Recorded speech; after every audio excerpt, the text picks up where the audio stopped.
Okay. Great. You've already heard most of this, so I can drop most of the slides in my introduction. This is the traditional route for ethanol that we now produce from corn. The Department of Energy, as you've already heard, has recommended that we substitute corn with cellulose, and this is going to require significant changes in our processes, but the potential is vast. There's about 1.3 billion tons of biomass lying fallow in fields and landfills in the U.S. alone. And if you just look at what we could convert that into in terms of fuels, this is the U.S. Fuel consumption in 2007, about 7.5 billion barrels of oil equivalents. About 2/3 of that is imported and 1/3 is domestically produced. If you take that 1.3 billion tons of biomass and burn it, it gives you almost the amount of energy that's in imported oil. If you use conversion technologies that are, say, within the 2 to 5 year range, you can convert that biomass into roughly, they guess, about 1.9 billion barrels of oil equivalent, roughly equivalent to the amount of oil that the U.S. produces domestically. So there's huge potential there, but we have to get to that point. Now, I'm going to talk today exclusively about the back end of this process, about taking sugars and using microbes to convert that to fuels. Now, those fuels, as scoped out by the U.S. Department of Energy, are largely based on ethanol. But you've already heard about some of the challenges with ethanol. It doesn't have the full fuel value of gasoline. It requires an energy-intensive purification process. It's toxic to the microbes that produce it, and it can't be transported using traditional means. I like to say that ethanol is for drinking, not for driving. So given that, what are some of the factors you'd like to look for in a new biofuel? Well, of course, it's going to depend on the engine type, whether it's a diesel or gasoline engine. It's going to depend on the energy content. You want something with a high energy content. It's got to have a good combustion quality, which is roughly measured by the octane and cetane numbers. Can't be cloudy. People don't like cloudy things in their tanks. It's got to be volatile enough, but not too volatile. It's got to be stable so it can be transported. It can't smell. People don't like smelly things. People don't like toxic things. It can't be too miscible with water, and of course we don't want to pay $400 a gallon for gasoline. So these are some of the alternatives, and you've heard about some of these already. They include alcohols, alkanes, and their branch chain and linear chain. And a few of these lie in this family of natural products called the isoprenoids, and I'm going to talk to you about these today.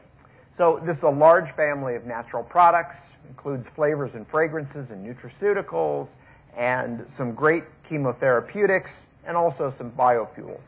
But we didn't start our work in this area on biofuels. We, in fact, started it on a therapeutic drug. You heard about that yesterday. It's called artemisinin. It's the drug of choice for treating malaria, and it's too expensive now because it's derived from a plant, so we came up with a process several years ago and proposed this to the Gates Foundation that we would actually produce a precursor to artemisinin using a microbe. And this is the synthesis pathway. You'd engineer the microbe to produce artemisinic acid, then purify it and convert it using chemistry that's actually now been developed into the various derivatives of artemisinin that are now used in anti-malarial drugs.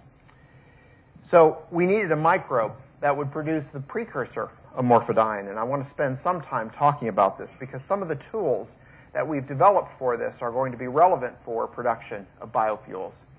Now, E. coli starts out as our chassis.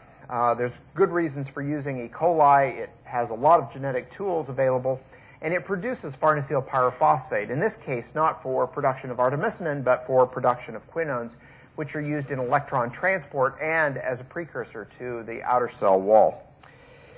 But it produces very small quantities of FPP because it needs very small quantities of quinones.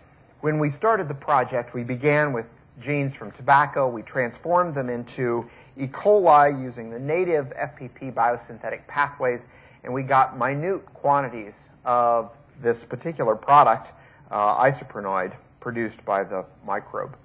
So when we actually went to work on the artemisinin project, because we didn't have the gene available to us at the time, even though the sequence was known, we actually synthesized the gene. This allowed us to change the codon usage and optimize it for expression in E. coli.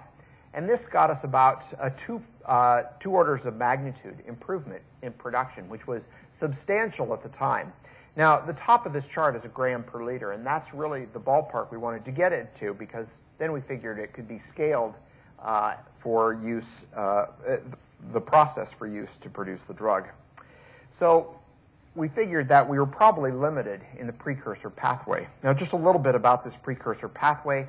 E. coli uses the DXP pathway for production of IPP and DMAP, and there's relatively little flux through this pathway because there's not a lot of quinones needed for production of, or for electron transport. So to improve the flux, we brought in a completely heterologous pathway. This is the mevalonate pathway from yeast. In you and me, this pathway is responsible for cholesterol biosynthesis, so a great deal is known about the pathway. And not only would we be able to improve production of artemisinin and amorphidine, but we'd also pull away flux from acetyl-CoA, which goes to acetate when E. coli is grown on glucose, and they eventually pickle themselves. So we cloned the genes from yeast, expressed them in E. coli, and got another 2 orders of magnitude improvement in the production. Now, we still had a couple of orders of magnitude to go, and there was a substantial amount of work left to optimize this pathway. And I want to spend some time talking about that optimization because I think there's some interesting lessons learned there. The first part of the pathway that we optimized was the bottom part of the pathway, where we're taking farnesyl pyrophosphate and producing amorphidine. Now, an important aspect of this is that if you overexpress the amorphidine synthase that takes FPP to amorphidine, you actually pull away FPP that should be used for producing quinones, and the cells don't grow. But what was even more interesting is if we left the amorphidine synthase out, that was also toxic when you had this bottom part of the mevalonate pathway, and that's shown here. As we fed in higher and higher concentrations of mevalonate, this is cell growth as a function of time, the cells grew more and more poorly, which we thought was rather interesting, particularly when we looked at the complementary data. When we added the amorphidine synthase back in, the cells grew just fine, no matter what the mevalonate concentration was in the medium. Well, if you go in and you interrogate the cells in terms of their metabolites, you find out that the cells are accumulating IPP and DMAP, and that this actually feedback inhibits the DXP pathway, we think, and prevents the cells from growing. Same thing if you add in an FPP synthase, they now accumulate FPP, and this is toxic to the cells. So the take-home message here is that an appropriate balance in this bottom part of the pathway is extremely important. If you overexpress the pathway and don't appropriately express the amorphidine synthase, you accumulate intermediates that the cell normally sees, but these become toxic to the cells. If you overexpress the amorphidine synthase relative to the rest of the pathway, that becomes toxic because the cells don't have a high enough flux to FPP to produce the quinones they need for growth. Now, we saw an equally interesting problem with the top part of the pathway, and I want to talk about that in some detail. The key problem that we saw in this pathway, and you can get more details by looking up Lance Kaiser's paper that came out this year in AEM, is that the cells accumulated HMG-CoA, and this was toxic to the cells. When we went in to interrogate the cells and find out why it was toxic, it appears that it is poisoning fatty acid biosynthesis. I don't want to talk about that particular aspect of how we found that, but I want to talk about how we solved this problem. And there are 2 ways we solved the problem. One route was to use synthetic RNAs, synthetic hairpins and synthetic ribosome binding sites, to actually balance the flux through this pathway. The problem with this technology, which Christina Smolke developed when she was in my laboratory, is that we didn't know how to design those hairpins and the ribosome binding sites in order to design the expression of the enzymes in that metabolic pathway. So we used evolution to design it for us. We encoded parts of those hairpins and different ribosome binding sites of different strengths into small segments of DNA that also had overlapping regions, so that when we put these together in a PCR thermocycler, we got small bits of DNA that would encode hairpins, RNA sites, and ribosome binding sites of different strengths. Then we place those between the genes. Now, the question is, how are you going to find the particular construct that gives you the appropriate balance through that pathway? We'd have potentially millions of combinations. And on top of that, mevalonate is colorless, so there's no detection we can use to do a high-throughput screen. So how are we going to find the right construct? Well, we actually created a sensor for this particular metabolite. So here's the cell that we're mutating. We're mutating the upper part of that pathway. The cells will excrete mevalonate when they produce a lot of it. And then that can be picked up by a cell that depends on it for growth. I just showed you that cell in a previous set of slides where those cells were taking in mevalonate and using that to produce quinones. Well, we could make those cells green, and they become a detector cell. They depend on mevalonate for growth. So those cells that are producing mevalonate excrete it, and then we have a detector cell to detect those cells. So you do the mutations, you spread those cells on a plate, you use a paint sprayer to spray over the detector cells. You come in the next morning and you look for the biggest, greenest colony, and in the center of that is the best mevalonate producer. And in this case, we came up with producers that had about a 7-fold improvement in production. And here's one of the constructs that came out of that. You can see that the ribosome binding site for the HMG-CoA synthase is buried in a hairpin. This actually downregulated the production of HMG-CoA. The ribosome binding site for the HMG-CoA reductase is at the bottom of a very large hairpin, and this actually allowed that ribosome binding site to be open so that we get ribosomes binding, we get a higher production of HMG-CoA reductase. The result is less accumulation of HMG-CoA, less toxicity, more mevalonate production. Now, I want to talk to you about a different way to solve this problem. One of the problems when we express synthetic pathways in organisms is that we overexpress all the enzymes in that pathway to a high level. And unlike plumbing, we never actually connect those pipes together. If you think about when your plumber comes into your house, he doesn't just lay down the pipe and expect the water to flow from one pipe to the next. No, you connect them together. But we have no connections here for these particular enzymes. If we could connect those enzymes in some way, then maybe those metabolites wouldn't flow out all over the cell. And if one of those particular pipes happened to be restricted, we could add multiple copies and actually improve the flux through the pathway. The problem with these particular enzymes, or any enzymes in fact, is that we don't have the code for how to put them together. There's no standards for the equivalent of pipe threads that would allow you to screw those enzymes together and force the flux from the start to the end of the pipeline. Well, if you don't have standards for the connections, how about putting a scaffold in and hold the pipes together? It's the next best thing to having screw threads on the pipe. And how are you going to do that? Well, one way you might do this is by creating a synthetic scaffold. So imagine now, at the C-terminus of each of those enzymes, we put a specific ligand, a protein, set of amino acids, that could be bound by a specific set of binding proteins. And those binding proteins we string together in a synthetic scaffold. In this case, we use the GBD, the SH3, and the PDZ ligands and binding domains, and put those together in an operon that express the 8OB, HMGS, and HMGR enzymes, as well as this synthetic scaffold. Now, if you had such a scaffold, you could also change the stoichiometry of the enzymes that are bound to that particular scaffold. So here's the experiment we're going to do. We're going to hold constant 8OB, the first enzyme in the pathway, and we're going to vary the expression of HMGS, the HMG-CoA synthase, and HMGR, the HMG-CoA reductase, by 1, 2, and 4 units stuck on that scaffold, because we realized from our previous work that those were the most sensitive enzymes in the pathway.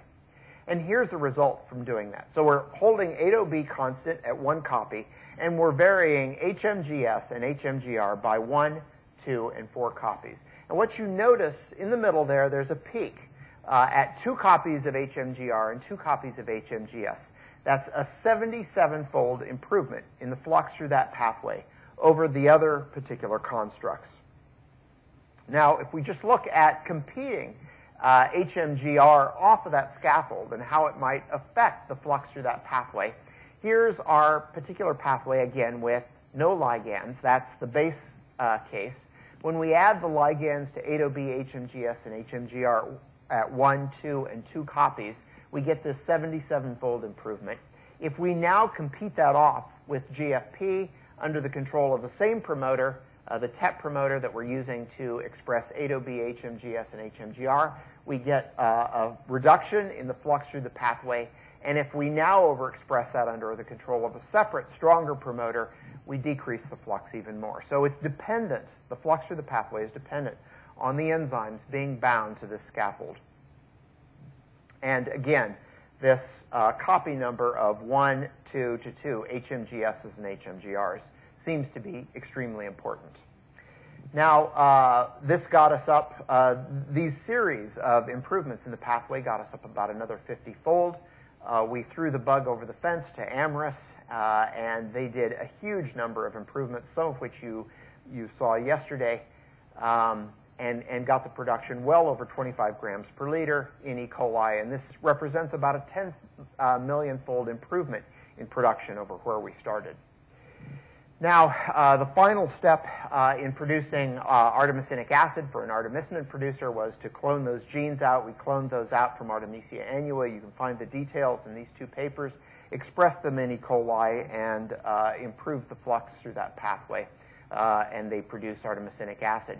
That was also done in yeast. You heard from Zach yesterday the great work that was done on yeast. And this is now out into a process that's being developed with Sanofi Aventis and Amyris. Now, we had in hand a hydrocarbon producer, this bug that produces amorphidine. Can we now retool this, repurpose this microbe for producing advanced biofuels? And I want to talk about some of those. Now, you've heard from Jim Liao already the importance and the potential importance of these branched chain alcohols as biofuels. And just to emphasize that point, these have very high octane numbers, so they are potentially great biogasoline replacements and have almost the same energy density as gasoline. So we needed a phosphatase in order to convert DMAP and IPP to these alcohols. But we didn't have a good phosphatase in hand. Remember, this has got to be done inside the cell where they have ATP. So you have to have a phosphatase that can discriminate between IPP, DMAP, and something like ATP, and not cleave ATP. So where are we going to get that phosphatase, and how are we going to find it? Well, I already introduced you to a potential screen for a phosphatase. That came in this metabolic pathway that we had created that was toxic to the cells when you don't overexpress the amorphidine synthase. They accumulate IPP and DMAP, and this poisons the cell. So what you can do now is you can take a library of genes, in this case a library of genes from Bacillus subtilis, transform them into E. coli that's overexpressing this mevalonate pathway, overproducing IPP and DMAP that are toxic to the cells, and select for cells that actually produce the alcohol and relieve the toxicity. And that's shown here. So at the top, we aren't feeding any of these cells mevalonate. They've all been transformed with those potential phosphatase genes, a library from Bacillus. When you now add mevalonate, it's toxic to most of the cells. Only those cells that are able to relieve the toxicity by cleaving that phosphate, hydrolyzing the phosphate, survive. You go in, you pull out the genes that enabled them to do that. There were 2. One was YHFR, the other one NUDF. And now you can transform these into E. coli and get E. coli to produce, in this case, isopentanol. Now, there are many other potential biofuels that we'd like to produce. Some of them might be great biojet fuels. Jet fuels tend to be in the range of about 11 to 14 carbons, but 15 carbons is actually okay if there's some cyclization involved. Now, to take something like FPP and produce these various biojet molecules, you need terpene synthases. And the problem is that we have relatively few terpene synthases available to us. everything we've got have been cloned from various plants. And we'd like to have more of these terpene synthases. Well, there's a particular terpene synthase, in this case, one that produces 52 different molecules from farnesyl pyrophosphate. It's called gamma-humulene synthase. It comes from the grand fir, and it produces all of these different all of these sesquiterpenes, some of them potentially biojet fuel molecules. How are we going to focus that terpene synthase into producing one or just a few of those rather than this full range? Well, if you look at the catalytic mechanism for these terpene synthase, it involves several different mechanisms of ring closure. Basically, these are a bomb. You put in the FPP, you pull off the pyrophosphate, and then the door closes and it cyclizes. And the more constrained that bomb is, the fewer the products you get. Well, as it turns out, this gamma-humulene synthase is wide open inside, so it produces all of these different products. So a graduate student of mine a few years ago actually went into the active site, threaded this on a known terpene synthase structure, and found what we call our the catalytic residues, but also the flexibility residues in this terpene synthase active site. And by selectively changing these, you can actually close down that open cell, that bomb, and focus the production of the terpene down onto one or a few molecules. So in this case, he was able to take the wild-type enzyme and with 3 changes to amino acids in the active site, actually focus it down so that it would produce one or a single terpene. And he did this with a range of terpene molecules, in this case about 8 different terpene molecules, and focus the production on just one or a few of these. And so now we have this large range of terpenes available to be tested as potential jet fuel molecules. So what I've shown you in my talk is that we've engineered E. coli to produce upwards of 25 grams per liter of amorphidine. We found the P450s that will take that and convert it to artemisinic acid. We've developed several technologies that allow us to improve the flux in metabolic pathways. One was the scaffold technology that was created by John Duber that would allow us to channel the flux through a particular pathway. We found a few phosphatases in Bacillus subtilis that allow us to produce terpene alcohols that are potential biogasoline replacements, and modified the plasticity residues in a terpene synthase to produce potential biojet fuel molecules. So I'd like to thank the people in my laboratory who did this work, and also at Amyris Biotechnologies. I'd also like to thank the Joint Genome Institute, which gave us a great deal of sequencing. And in particular, I'd like to thank the funding agencies. In this case, the latter part of this work was funded by the Joint Bioenergy Institute through a grant from the U.S. Department of Energy. And the work at the beginning of my talk was funded by a number of sources, but in particular the Bill and Melinda Gates Foundation. Not clear if it's because it's passing the metabolite because of the location or just because of folding or some other constraint. This isn't a true channel like you'd find in evolved channeling pathways where it actually passes from one enzyme to the next. This, I think, really is effectively lowering the Km. So you get an effective lowering of the Km and therefore a higher flux through the pathway. Jay, on your second or third slide, the numbers didn't add up, and I was wondering if there was another pathway for when fuels come in or out of the U.S. Yes, great question. There are, the balances aren't quite right. And if you go on to the U.S. Department of Energy site, they'll tell you that there are losses and gains in the refining process. So tar on the roads, for instance, pulls away from, pulls petroleum out of that loop. And then there are some add-ins to the process. So yeah, it doesn't quite balance. And if you go onto the DOE website, you can actually find out all of those imbalances.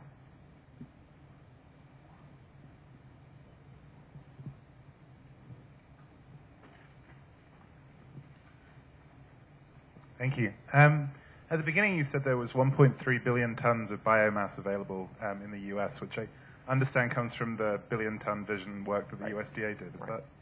And it's actually saying that it might be available in a period of time. It's not available right now.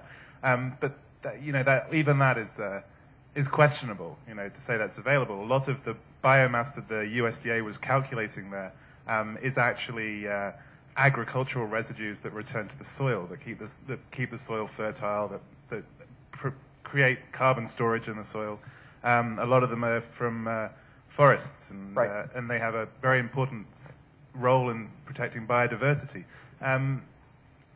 What you're proposing here, it's very interesting. It's very interesting biology, but really what it's about is stripping away plant matter from the earth. And how can you justify that? Well, first, it's actually a conservative estimate. So if you look at the amount of cultivatable land, or cultivated land, over the past 50 years, it's actually decreased substantially. And this is actually, in the U.S., these are actually government set-aside programs where they've actually decreased the amount of land that's in farming. So actually, that's a conservative view. And actually, I think it can increase. Second point, we're talking about plowing it. So corn stalks are what we typically think of, right? And corn stalks, as it turns out, contain a great deal of other nutrients, not just carbon, but also phosphorus and nitrogen. When you go to perennials like switchgrass or even Miscanthus giganticus, those kinds of crops actually in the fall force a lot of the nutrients back into the soil. And so there have been studies over the past 2 decades at the University of Illinois by Steve Long where they've actually done cropping studies with Miscanthus where they've got fields that they've plowed it back into the soil or stripped it off completely. They've done with and without fertilizer and with and without water. And there are a couple of important points here. One is that it doesn't need nearly as much water as corn. So in many parts of the Midwest, in fact, of the U.S., in fact, it would grow without water. Second, it doesn't need fertilizer. It doesn't contribute to, you don't need that to get the high yields. Third, you get about 5 tons of biomass when you grow corn per acre. With Miscanthus, you can get upwards of 25 tons per acre. So I think there's a lot of promise for crops like this. But I think your point is very valid that we do need studies that look at the big picture and what that's going to do to the soil. So what you're saying here effectively is what you're saying is the first point you said was that there's plenty of set-aside land. Actually, when you look at that 1.3 billion tons that's being proposed by the USDA, they're talking about taking all conservation land out of conservation and moving it across the switch. Now, there's reasons why conservation land is conservation. So there's straight away you've got an impact. Right, and the reasons are largely because to prop up the agriculture industry. Okay. The second what you're suggesting here really is a massive change in the way agriculture is done, in this case in the U.S., and a large move over to energy crops, which will have a real impact on farm economies and on the agricultural landscape. You're saying we should massively change the agricultural landscape and economy so that consumers can continue to use the engines they currently have. Wouldn't it make more sense to change the transport system rather than the feedstocks? I think it's going to take everything. It's going to take the full village to do it. I actually come from a farm in Nebraska, and I think it would actually be very beneficial to change the agriculture economy because it was nearly impossible to make a living on farms, and that's why you see a lot of farms go under right now. So I actually think that farmers would be very open to a change in the agriculture economy because it's broken. And you think producing energy crops for energy companies is going to be the best way to help farmers? I think it's actually, it sounds like this is maybe something that could go on for a little while. So let's all thank Jay, and we can maybe continue.